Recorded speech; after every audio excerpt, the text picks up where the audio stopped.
Hey, Diana, did you know that AI isn't really all that scary? Mark, that's the dumbest thing you've ever said. Ladies and gentlemen, jurists and just curious, welcome to the Successful Barrister Podcast. Here you'll learn about marketing, management, and life skills for lawyers that probably won't get you disbarred. Hosted by Marc Whitehead, a seasoned lawyer who remembers when fax machines were cutting edge, and Diana Berry, attorney, COO, and the brains behind the scenes. Together, they are the legal world's most dynamic duo since statutes met regulations. So if you're looking to build a practice, not a prison, you're in the right place. Welcome to the Successful Barrister, where legal legends are made. And welcome to the Successful Barrister Podcast, the podcast for lawyers about marketing, management, and life skills that probably won't get you disbarred. I'm your host, Marc Whitehead, along with my co-host and COO of my law firm, Diana Berry. Hey, Diana, what's up? Hey, Mark, how are you doing? Good.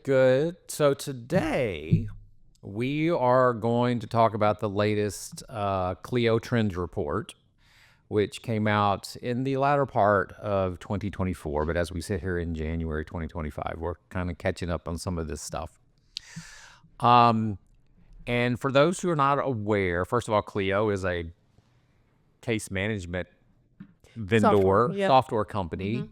But of course, one of their little marketing hooks to get their name out there is that they put together an annual legal trends report, which I'm not quite sure where they get their data from, but I think they use a combination of surveys and maybe Of their clients. some other things. Basically, they have a broad client base that they survey. And I always like the CLIO Trends Report because typically it talks about management and marketing issues. This year, as one might expect, since we are in the AI explosion era, it focused on law firms' use of artificial intelligence, AI, which right out of the gate had a real negative experience for lawyers. There was a lot of publicity about a few lawyers that basically used AI to write legal briefs. I think specifically they were using ChatGPT, of which ChatGPT, if it doesn't know the answer, it has a tendency to make up the answer. Hallucinations. It hallucinates, and it hallucinated and made up some case law that these lawyers were dumb enough not to check. Yes. It's called shepherdizing. That's unfortunate. Yes, and they got busted. And not only did they get sanctioned by the court, but they were publicly humiliated over the whole deal, which probably is worse. Exactly. But I'm glad that the legal industry learned that one really early on relatively early on. It was like almost the first thing out of the gate. It was that like everyone heard about. That everyone heard about. So I think it made us more cautious is why I think it was a good thing that it came out so early. You don't, the more use, maybe people would have gotten a little more lazy with it. Exactly. But we all were a lot more cautious with the use of AI. We're going to talk a little bit about some of the trends and predictions and possibilities that are kind of outlined in the CLIO Trends Report, but then we're kind of put our own spin on it because here at Marc Whitehead Associates, we do use AI. We are trying to integrate it into a lot of our repetitive tasks and to some of our creative tasks in a measured, I would say, careful way. We're trying to be careful with it. Absolutely. And we've explored, I think, at least 3 or 4, maybe even up to 5 different AI tools. That's fair. Some have shown some success. Some have we've parted ways, crashed and burned, and we have gotten rid of. So all these things are, kind of out there, and it's kind of a scary world. So one of the things, and again, we talk about Atticus a lot in this program, but Atticus, through the leadership of Steve Riley, one of the owners of Atticus, has really taken heart to AI. He's like the kind of the AI guru over there. And we've been going through, we've kind of been checking in and out. I would say that our attendance at these monthly AI training sessions started off strong and then has sort of become sporadic as of late. So in 24, they did monthly 2-hour AI sessions for all of their Atticus members. And so that's what you're referring to, right? I don't think they're doing a monthly in 25. They're not. They're going to go back down to quarterly. What I will say, this again, plugging for Atticus, if you become a member of Atticus, all of these sessions are recorded and they're all available for free to the membership. In the portal. And again, I want to go to atticusadvantage.com. And I've said in past podcasts, atticusonline.com. And I realized that I was giving out the wrong URL. It's atticusadvantage.com. But anyway, so we've kind of had the benefit this year of kind of, like I said, checking in and out of that program. Exactly. Yeah. as time allows. But we've kind of learned quite a few things, quite a few tips and tricks. But one of the first things, that Steve said, and I'm sure he stole this quote from somebody, but basically, AI is not going to replace lawyers, but lawyers who use AI are going to replace lawyers who don't. Yes. And I think that is the key thing that we have to realize. That we look at technology over time. Remember, you probably don't remember, but back in my day, we used to have books and we had shepherd's tables and we had the Westlaw digest that we used, and they would literally take up rooms and rooms if you wanted of books, if you wanted to do legal research. And then I'm sure by the time you came along, y'all just used Westlaw. We did. When we have the books, of course, but we were on Westlaw, cloud-based, and LexisNexis. Well, that's it's how sort of the same thing. So, obviously when lawyers of your generation got to be proficient using Westlaw, you ran circles around lawyers of my generation that had to go back to the books because we hadn't really learned Westlaw, which is why we hired y'all to come in and help us. Who, not how. Yes. I don't need to learn how to use Westlaw. I just need to hire somebody that knows how to use it.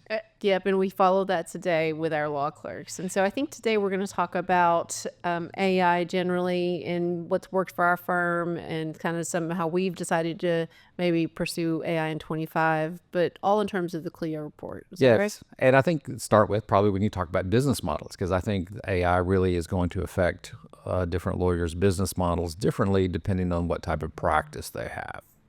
Exciting times. So we'll kick off with that right after the break. This podcast is sponsored by Marc Whitehead Associates, a national disability benefits law firm. Marc Whitehead runs a firm of over 60 dedicated people whose mission is to make a difference in the lives of our injured and disabled clients. Marc represents disabled claimants in Social Security disability, private disability insurance, and veterans disability claims in all 50 states. Marc Whitehead is double board certified in both Social Security disability law and personal injury trial law. Marc has litigated disability cases in over 40 states and counting and can help your clients too. Stop throwing your phone calls away. Call Marc Whitehead at 701-VIP-LEAD. That's 701-VIP-LEAD. Or visit our website at disabilitydenials.com.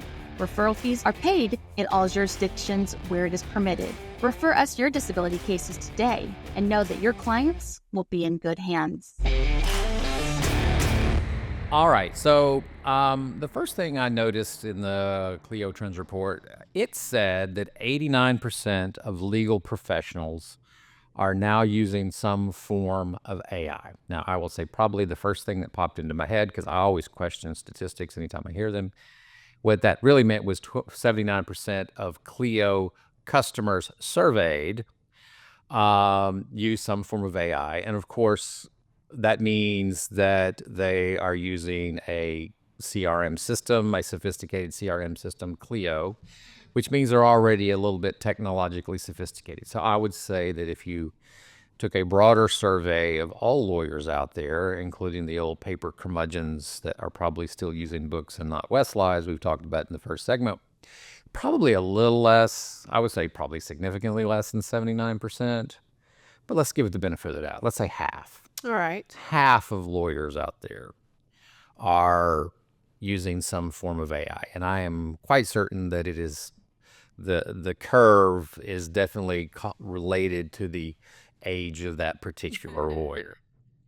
But we're not going to be ageist. But we're not going to be ageist here. I can be ageist because I'm very aged, as I like to say. I'm very vintage. But you do lead the path in terms of AI. You were one of the first adopters, I think, with using just chat for basic non-privileged things like drafting letters or summarizing things. Yes.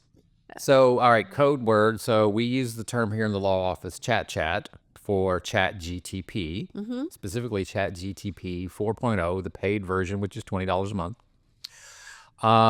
But being the word bumbler that I am, I can't say the word GTP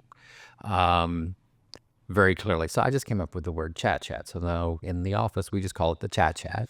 Which I find myself saying outside of this law firm, which is a little embarrassing. It is embarrassing when you say that in public because everybody thinks you're weird.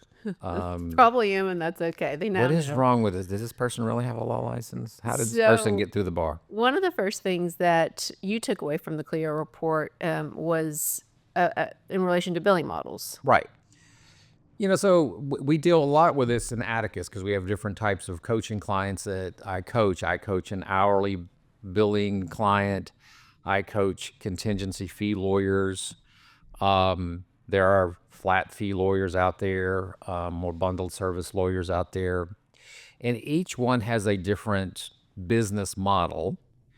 And I think how AI is going to affect each of these business models differently. The first one, the billable lawyer, of which I have never been one, thank God, but I know enough about it to know that this is sort of scary for the billable lawyer hours because, there's a lot of ABA opinions out there that you can only bill for the actual time spent if you're doing a billable hour model. Well, guess the biggest hourly, money driver out there for a billable hour firm, especially a litigation firm, is like doing things like, deposition summaries, which you could bill hours for that. Well, guess what? Now you can do using AI, you can do a depo summary in a matter of 3 minutes. So, and there's a lot of tasks like that within a billable practice that all of a sudden are going to rob the billable hour firm of billing opportunities. I mean, that is a bit scary. And they're very concerned about it. I've talked to a lot of people about that. And I think the CLIO report even mentioned that in their survey. Yep, the CLIO report said basically that the rise of AI prompts a shift from hourly billing to flat fee or even hybrid billing models. Right. As opposed to a flat fee billing model or a contingency fee billing model, there you're basically, the lawyer is selling results, or the way they termed it, selling value. So what value am I providing? I'm going to provide a certain value. In exchange for that value, I'm going to either get a contingency fee or a flat fee. Well, what does that incentivize the lawyer to do? That incentivizes the lawyer to be as efficient with their time as possible, which is sort of the exact opposite of the billable hour model. So in our world, in a contingency fee world, or even a flat fee world, I want to get everything done as quickly, as cheaply as possible, because the faster I can do things, the cheaper I can do things, the higher my profit margin is. Yes, exactly. And so I think that you're exactly right about the fear from hourly billing attorneys that, they may lose revenue streams, or at least consistent revenue streams, but with the rise of AI. And so, but I think that one of the things that I took away from the CLIO report was, on the plus side, less fear, more positivity, was that legal professionals that bill with flat fees actually collect payments almost immediately. They're twice as likely as those billing hourly to collect their fees immediately. It was pretty exciting. Again, so I've been preaching this for years to my billable hourly friends. First of all, the fundamental flaw with the billable hour is you can't scale yourself. You only have so many hours that you can work. There's only so many hours in a day that you can bill. And it, number one, you just run yourself ragged. But number two, you can't scale yourself. So the only way to scale is to hire more and more billable hourly people below you, either billable paralegals or billable associates or whatever. And that's why you have big law, because they sell the billable hour. And the only way that they can scale is to hire more and more and more lawyers, which is why you have these, was it probably what, Norton Rose, Fulbright, I don't even know what they call themselves nowadays, thousands of lawyers. Well, there's a reason for that.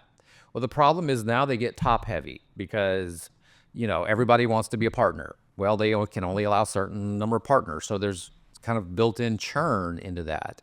They want their associates to crap out. They want a certain amount of them to quit. It's just a kind of a vicious cycle. I mean, I've known so many people that basically got chewed up and spit out of big law. And this is my own personal bias. I'm sure they love themselves over there, but it is unfortunate. So back to AI and the billing model, we are value. Exactly. It's about creating value. Every business book I ever read, I know you're rolling your eyes at me like I'm going off on a tangent, and I am going off on a tangent. I did not. And I'm going off on We're recording. I did not roll my eyes. You're being videoed. I saw the eye roll. But any business is about creating value for their customer. Exactly. It doesn't matter what you're selling. You can be selling coat hangers. You can be selling widgets. You can be selling coffee. You can be running a lemonade stand. Everybody is selling some value proposition. Well, people don't want your time. They want results. Exactly. People come to lawyers to have them help solve their problem. They want results. So the billable hour method is just extremely inefficient for that. It's counterintuitive to that. I believe that billable hourly lawyers can come up with some sort of hybrid formulation to get away from that and go to some sort of bundled fee type service, flat fee type service, something. I've been encouraging a lot of my clients to move in that direction and move away from the billable hour. So back to the AI side of things. AI, so one of the things that the CLIO report was, at least for me, that was a takeaway in ways that hourly attorneys can use AI and maybe move to that flat fee or hybrid model, whichever one you want to go to, is that you use AI for kind of those routine tasks, so that if you do decide to move to let's call it a flat fee for the same end results, then you can at least still leverage the technology while still maintaining your relevance as a service provider. Right. So it's about adaptability. And in this case, what we're talking about is that adapting the business model, because selling time, as we become more and more efficient, is becoming a worse and worse business proposition for the lawyer. Now let's flip that. Let's talk about the contingency fee lawyer or the flat fee lawyer. Anything that we can do to save time and effort and to become more efficient benefits us. Prime example. I literally took the CLIO trends report and shoved it into chat, and I said, write me a quick summary for a podcast. And literally in 10 seconds, now we have it.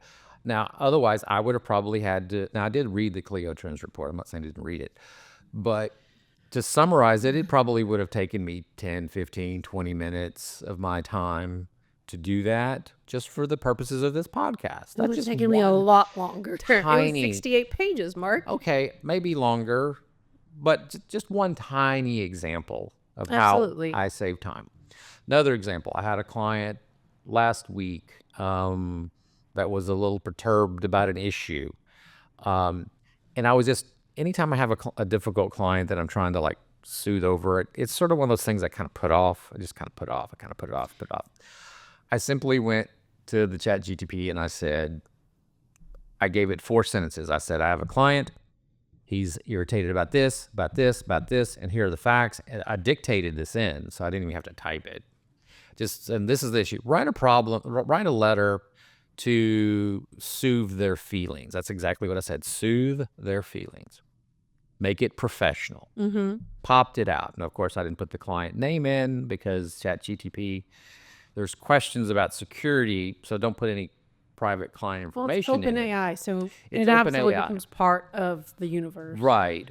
So, but it just like say, dear client, it spit out a letter, a perfectly good letter. And I probably could have made a few changes to it to make it slightly better. But then I looked at it and like, it's good enough. Boom, done. You know, something that I'd been dreading doing for several days. I just been putting it off because I feel like, oh, hell.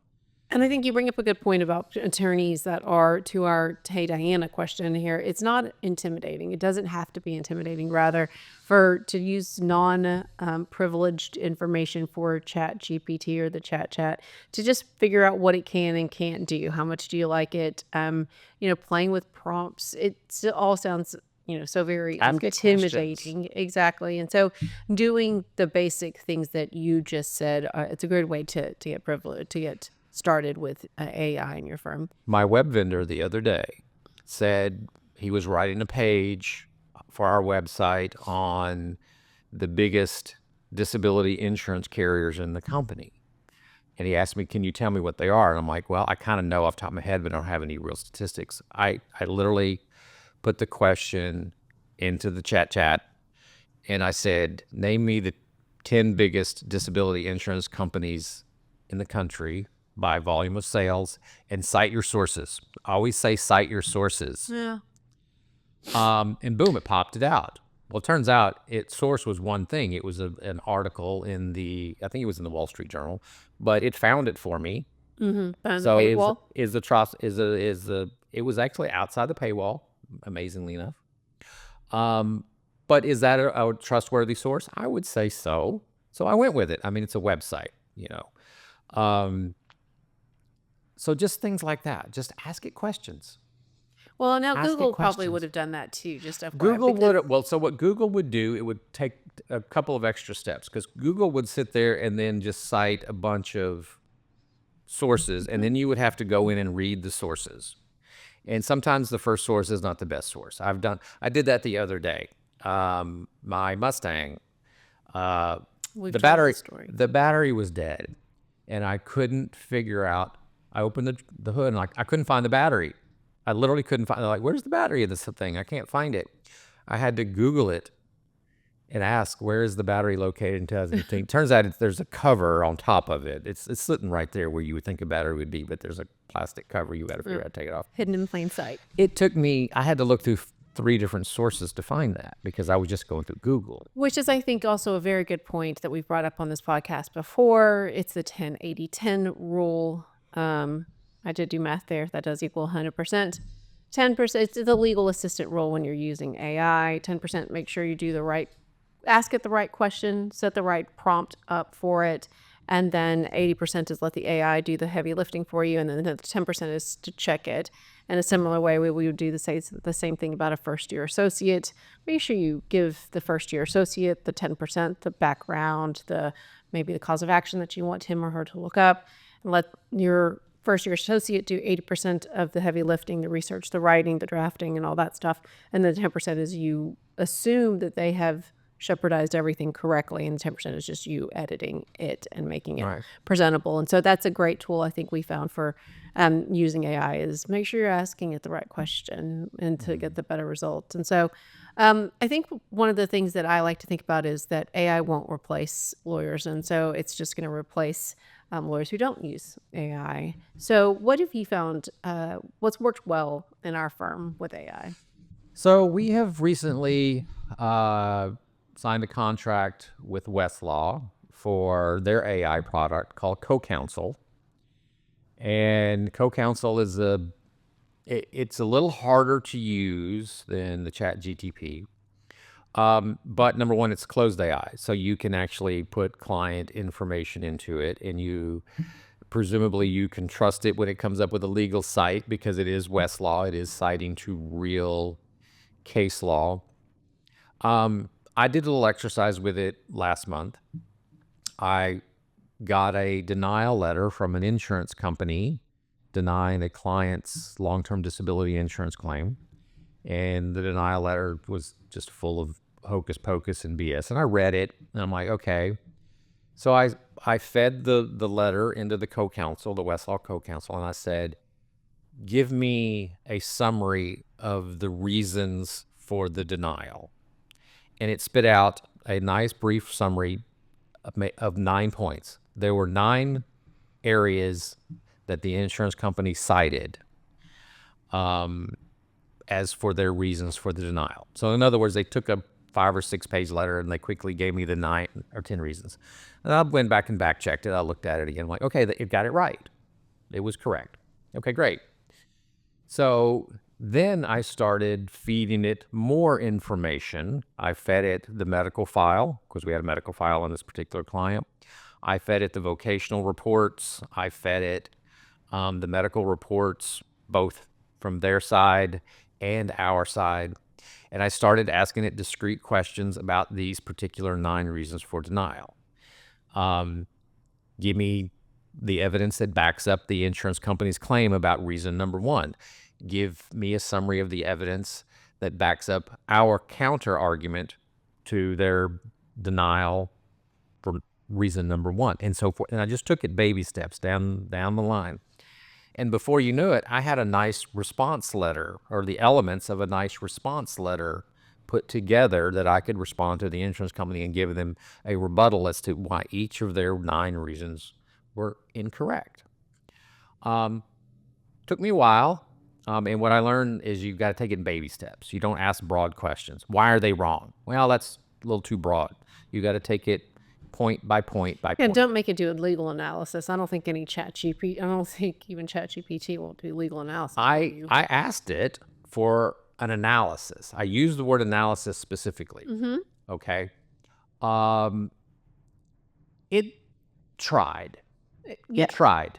I think ChatGPT will actually say, I cannot do legal analysis for you. So the CoCouncil tried, and I would give it credit that it gave some legal analysis, or at least some factual analysis. It would point out the facts. But yeah, you've got to go in. I mean, you still got to do the critical thinking. You got to do the complex level thinking. That's what you're hired to do. But it saved me a tremendous amount of time. The point is I got this done, and the whole project took me about 2 hours. Now, admittedly, a lot of that was because I was learning. This was an experiment I was doing. Probably if I would have kind of known what I was doing, probably would have taken me less than an hour to do this. But this was something that would have taken me a day or 2 otherwise to accomplish, because it was quite a bit of material. So again, an example of how you can use AI, again, as a contingency-free firm. I want to be as quick and efficient about this as possible. Now, would this analysis, would it have satisfied a judge? Maybe not, but I wasn't writing to a judge. I was writing to an insurance adjuster. So I felt it did an adequate job. So why CoCouncil, though? I mean, we've looked at so many different types of AI platforms. What made you comfortable signing a contract with CoCouncil? As expensive as Westlaw is, it still is sort of, I feel it's trustworthy. You know, it's been in the game. Everybody knows. It's Thomson Reuters. It's Thomson Reuters. It's Westlaw. Everybody knows that they're an established player. If, you know, I don't know. I gather it's probably the most expensive tool out there, but it's the most trustworthy. And at this point in the game, I'm still a little hesitant to totally trust my life and my career and my reputation on AI. So I at least want my license. I still want to use the most trustworthy source. So I will say, I bring you, part of my job is to bring you vendors that I think might be a good fit for the firm, both in cost and also obviously with their objective. And I brought you CoCouncil, and there were 2 things that were good factors that allowed us to move forward in the discussions and obviously ultimately sign the contract. One, it used to be called Case Text. CASE text. So it had been around for a while in its existing form before it was purchased. So I felt very comfortable that they had already done a lot of the legwork for us, and what I just in my head called economies of scale, right? So as a small firm, we are not going to dedicate, at this point anyway, someone whose sole job is AI, to go out there and find all the different AI opportunities and solutions that might work for the firm. And so we count on a much larger partner who has done the homework, done all the cybersecurity and the protection elements of investing in AI to do the work for us. And so I do think that look for the longevity of the partner, but then also, we invest in technology a lot more. We've talked a lot about that on this podcast, how this firm is very tech heavy.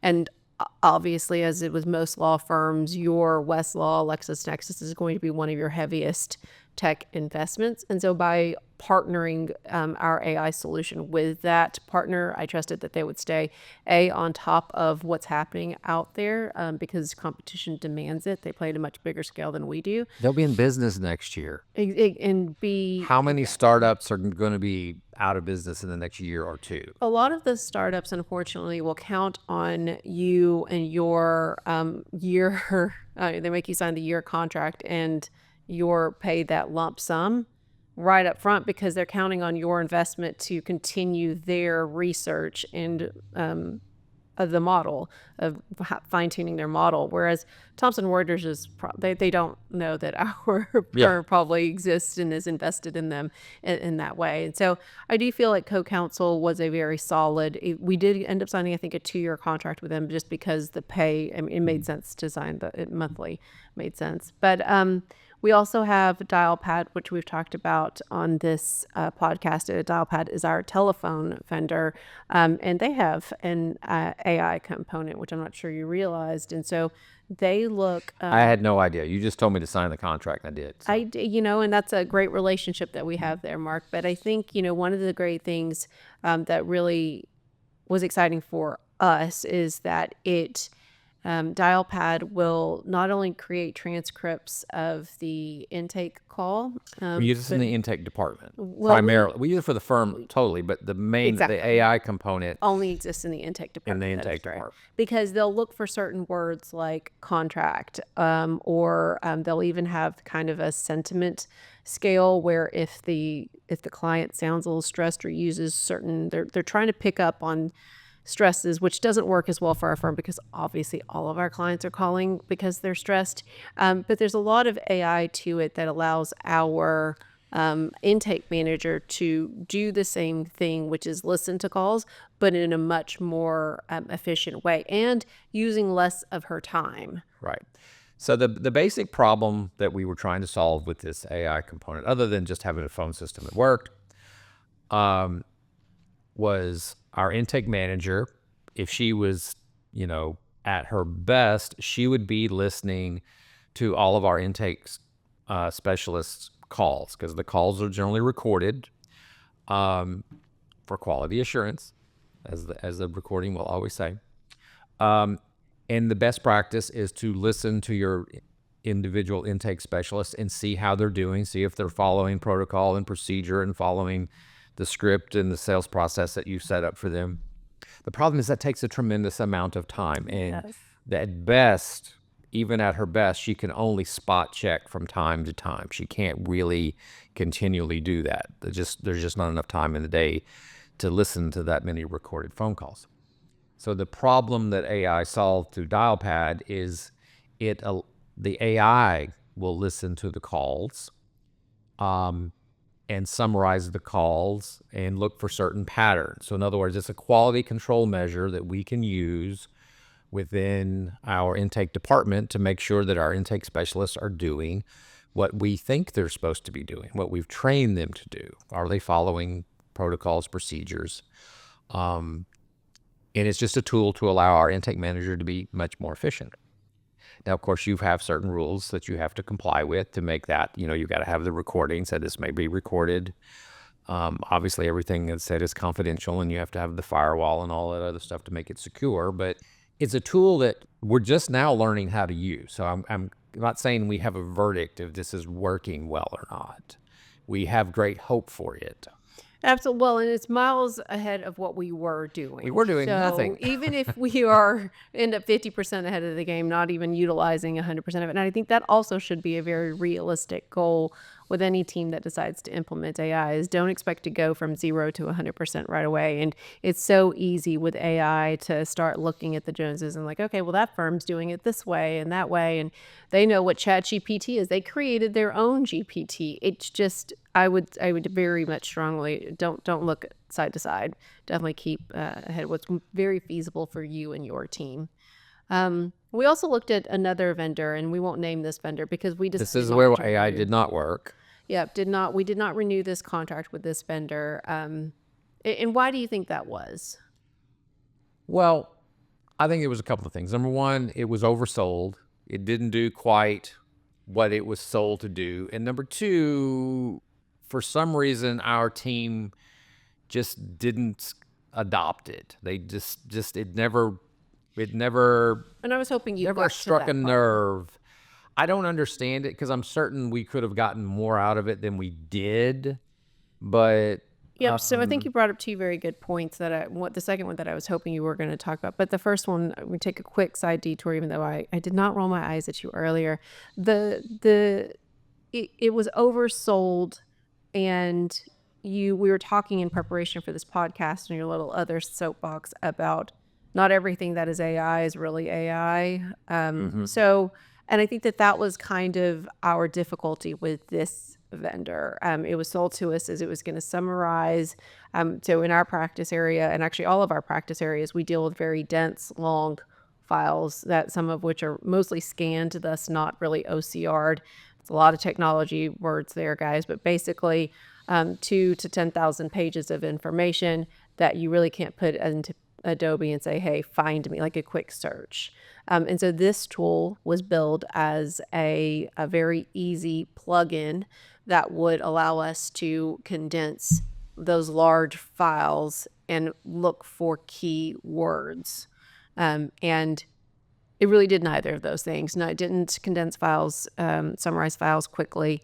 And we found that the word search was not nearly as good as it was originally built out to be, at least for our firm. Right. And by the way, this was a startup. It was. It was not an established company. So word to the wise, startups at a minimum, if you're going to take a leap with a startup, no long-term contracts. And we didn't do that. We did, like you said, we had a elected to 1-year not renew. contract with them. And which is a great kind of bridge to your second point of adoption. We found that actually the people that were using it in the firm, because we got usage statistics, weren't even using the AI component of the tool, which was very unfortunate. But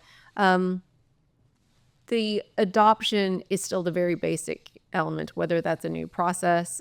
AI is not at all unique in that regard. You still have to get your team's buy-in to the new way. And sometimes this is even harder because they don't want to trust technology to do what they've been doing. It's a fear of replacement, I think. All right. Anything else we want to add before we take our last break? And then we'll come back and sort of summarize what we think is the future. We're going to prognosticate a little bit. Sounds great. All right. We'll be right back. I'm Marc Whitehead, a lawyer, entrepreneur, and business coach. Thanks so much for tuning into the Successful Barrister podcast. We have a blast creating it, and I hope you find it helpful. If our chats have sparked your interest, I'd love to hear from you. Shoot me an email at marc@marcwhitehead.com. That's Marc spelled with a C. Enjoying the Successful Barrister newsletter. Even better, let's hop on a call. I'd love to chat about how we can collaborate, share ideas, or just catch up. Where do we go from here? What's the future? Well, I've been selling you on a vendor, and I'm going to name the vendor just because we are not at all affiliated. So I'm just, please listeners, take that with a grain of salt. It's called Foundation AI. I've come back from LitiQuest, which is a Litify conference for 2-3 years now. I've been wanting to implement this vendor. And so I think that that's also something that listeners should keep in mind, that you don't have to do everything right now. And sometimes, especially with AI, it's better just to kind of sit back and watch before, because I came back the first time and you're like, yep, no way. We did not, I got all of our team leads and some of our attorneys on a Zoom call, and I was so excited. And I got crickets from this. And by the crickets, I knew that it was just not happening in that year, maybe not even in the next. And so Foundation AI is a tool that scans mail and will create workflows based on the mail. And so one of the things from the CLIO report that we've already talked about is that they were really big on is the potential for automation with AI by taking the same thing that you do over and over again, your routine information heavy tasks, and leveraging AI, leveraging technology to do the work that you're now counting on a lot of people to do. And so, for example, as everyone knows, we have a Social Security disability practice area and a veteran disability practice area, two governmental practice areas. And one thing that we can rely on is the mail always looks the same. So, for example, because it's a Social Security denial letter, the name of the client is going to appear in the exact same place every single time. And so you can create workflows because the mail is scanning it in, creating it into a way for the technology to read, and then creating a workflow based on that meaning. So it's going to look, Foundation AI claims that it can take a denial letter and find the client's name, tell me what the letter's about, like a denial letter, then go into our Litify system, find the client's name, put it into the Litify, which is the storage, DocRio, file storage, the file management software within Litify, store it where it's supposed to be in the right folder, and then assign a task to the appropriate person for the management of that denial letter. And so one of the things that Foundation obviously AI gives us is one, consistency. No one's accidentally putting the denial letter in the wrong client. They profess like a 98, 99% accuracy. And you're supposed to work through to make sure that because it's constantly learning. It's not just stagnant. It's constantly learning from what you tell it, so that it's making less mistakes over time. So you're getting the consistency of a computer doing something that can sometimes get one routine for your people. So then they're more prone to making mistakes. So you know it's going to end up in the right folder, so you can count on that. But also, you're lessening their time in processing that mail. Obviously, also because we have governmental aid practice areas, the amount of mail that we get is it's significant. We probably get 1,000 pieces of mail a month. It is at least 1,000 pieces of mail a month from the government. And so you take you count right now on our team to, one, sort the mail, then another person scans the mail, then another person, or sometimes the same person, processes that mail within Litify. I came on, as everyone knows, it's a COVID hire, and we didn't have anybody in the building. So mail was challenging. And then when we've had people that were sick or people that are on vacation, now even post-COVID, what we're trying to eliminate with this solution, if Marc one day allows me to have it, is to, one, obviously reduce time, but also give people an opportunity to do more customer service, client high touch things. Because the mail is so important, it's not like it goes to a mail clerk or anything. We trust certain people to touch the mail. And so now they can actually do more customer service things, Right. which is really the ultimate goal of technology. Right. It'll freeze your time to do what's important, which is touch the client, make the client happy. We're a customer service business. So I kind of equate this. So, are you in a manufacturing line that's manufacturing, furniture, versus are you a customer cabinet maker that makes custom cabinets for high-end homes? Mm-hmm. Okay. Same thing in legal. In our world, we are a volume practice. We handle thousands of files that are very repetitive in nature. So therefore, it's incumbent upon us to be as efficient as possible and to use whatever tools available, whether it be a scanning machine or a postage machine or AI, to process cases fast, quickly, and efficiently, versus, say, if you're my friend, I was listening to Michael Cowan's podcast yesterday. Michael Cowan, great truck accident lawyer out of San Antonio. There's a plug for you, Michael. His work is more what I would call more custom work. Mm-hmm. He handles I'm probably just maybe a dozen or couple of dozen cases at a time at best. So all of his work is very customized. So He would be in sort of he would be in that custom cabinet workshop where he's creating unique individual products, services for each client. Whereas in our world, it's very, very assembly line until it gets to the ultimate hearing before the judge. That's when the magic comes in. It kind of depends, for our listeners out there, where are you on this scale? But even in those custom cabinet makers, I would challenge that there is something in your firm that is very routine, task heavy, that you could find and leverage technology / AI to ensure consistent results. So I have found I use AI a lot now in the marketing side of things. Yep. AI has a lot of great tools, and it's sometimes just helps you ideate. So the other day I was writing a new ebook on elder law, and I used AI to help me research it and come up with topics. It helped me come up with the outline of the book. Then I started thinking about, I need a title for this damn book. And I actually gave it a few parameters. I said, I need a title and a secondary byline title that will appeal to the masses and will be SEO friendly. That was kind of one of the catches. It needed to be something that would be searchable, that would fit within what would be the normal search terms that somebody looking for an elder law attorney would find. And I said, give me your top 10 list. And he gave me a top 10 list. Hated all of them. And I gave it a few more parameters, like, yeah, that wasn't very good. I need this, I tweaked it a little bit. It gave me 10 more.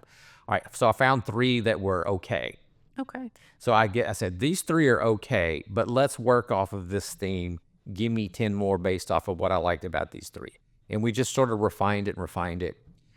And finally I came up with 2 that I sort of liked, and I melded the 2 that I liked. So I actually didn't use the chat result, but I took this process, and all it was just me talking and bouncing ideas off of somebody. It's just that somebody happened to be an inanimate object. I always thank ChatGPT when I get done with it, because one day when it takes over the world, I want to make sure that it because you're afraid it's not inanimate. One day when it takes over the world, I wanted to make sure that I will be complicit in your takeover of the world. Do not kill me. You're a polite I underling. will be complicit in your takeover when it happens. So I always thank the chat. With that, any final thoughts? No, I think AI can be exciting. Just don't be intimidated by it. Let us know what you think, though. It's just a tool. Just remember, it is just a tool like anything else. And use it to your benefit, and don't be stupid, and don't hit yourself in the thumb with your hammer with your tool. Okay? Don't get disbarred. Don't get disbarred over AI. And with that, I'm getting the high sign here that we are out of time.